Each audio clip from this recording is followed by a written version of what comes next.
Welcome to the third and final episode of the HSBC Navigator series. I'm Divi Gopalan. The question on many people's minds is the fact that almost overnight supply chains just evaporated. And what people want to know is how businesses manage that and how they managed to stay resilient during the pandemic. Well, yeah, I absolutely agree. I mean, companies and the individuals in companies that focus on supply chains always focus on how to optimize it. How can I get the best out of my supply chain? And typically, and recently, they've been very focused on cost. How do I get cost and friction out of my supply chain? That changed very dramatically, as you just touched upon, when the pandemic hit. And suddenly it became much more about risks within my supply chain. Transparency. I need to be able to really understand my supply chain so that I can understand the risks and manage those risks. And one of the areas where we've seen the most interest in transparency and where we've been able to help companies is to identify not just their suppliers, but who are the suppliers to their suppliers. Because people now recognize that with digital trading activity, with organizations like ourselves, with their own efforts, they can get a much clearer picture of the vulnerabilities, the stresses in their supply chains.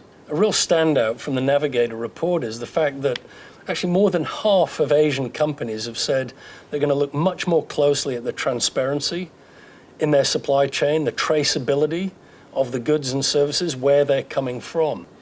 So in the future, what are businesses now looking at when you say, they've identified their vulnerabilities? What would you say those vulnerabilities were that they're trying to now make sure they don't come across again? Well, they want to be sure that they've got a ready supply, that a supplier isn't going to fail, a supplier isn't going to cancel an order that's been placed. And what we're seeing in the tech sector, for example, is some consolidation where companies are buying from larger suppliers because typically they'll perceive that there's less risk with the more established, larger players. Now, that isn't always true, and I think companies need to be very careful because large companies can get into difficulty as well as smaller companies. But they are looking at some consolidation. They're also looking at regionalizing their supply chains. So rather than having far-flung supply chains with individual components coming in from all around the world, they're looking increasingly at suppliers that are much closer to home, within Asia, very near to Asia, to take out some of the risks that they'd otherwise face. When you talk about supply chains, you cannot ignore China. Almost every industry has a link there, or somewhere along that supply chain, it will come back to China. Can you explain their role during this whole pandemic, particularly as they were one of the first countries affected, and how going forward that's going to change if it is? Well, mainland China is obviously a tremendous manufacturer of goods and a provider of services, actually.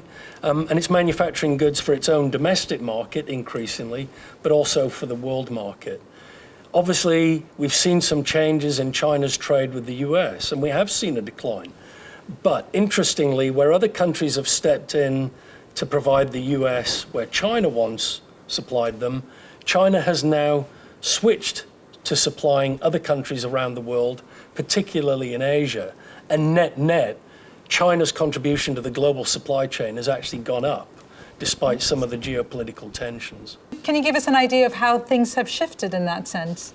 Yeah, companies are taking two steps, really. One is they're making sure that their supply chain is stable, resilient, it gives a degree of certainty. Now, that may mean that some companies are holding more inventory than they have done historically. They've got to be sure that they have that. I mean, people have talked about very lean, just-in-time supply chains. The phrase that's being used now is just in case. I need to hold some inventory just in case. So that's one aspect to manage the risk that companies are seeing. The other aspect of the best performing companies is they are very aware and looking very closely at the shifts in the supply chain. Because when there's a shift, it creates an opportunity. Because one country, one manufacturer, one provider will move from one market, from one buyer to another, but of course that opens up an opportunity for somebody else. So Asian companies we see are very nimble, they're looking very closely at the broader marketplace, and they are stepping in where those opportunities arise.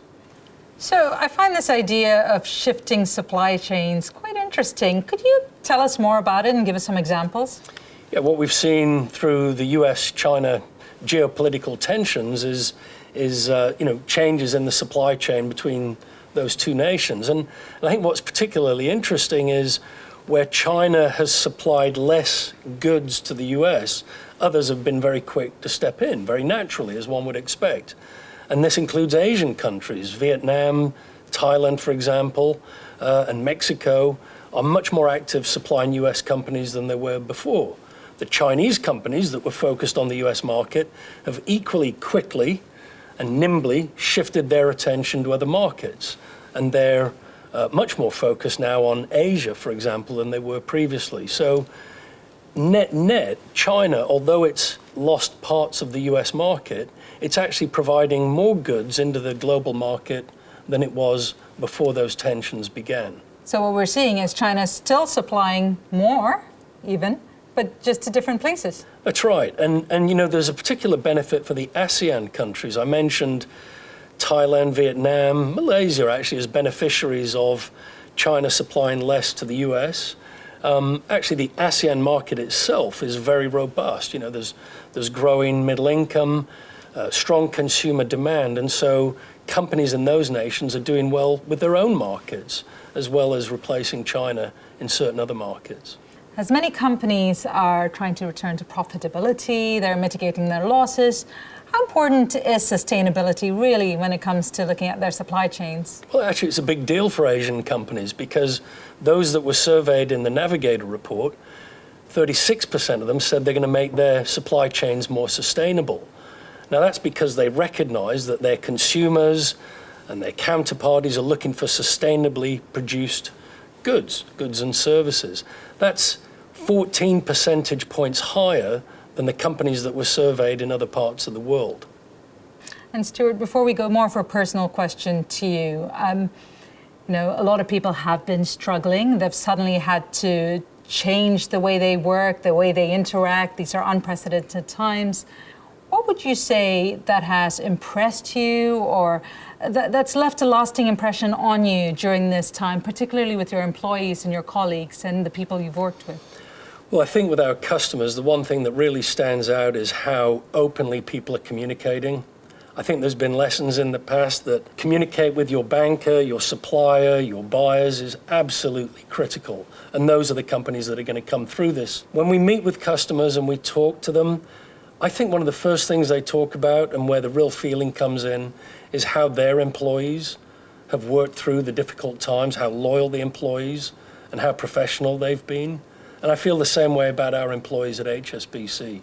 And Stuart, if you had to sum up, what would you say is your key takeaway from this survey?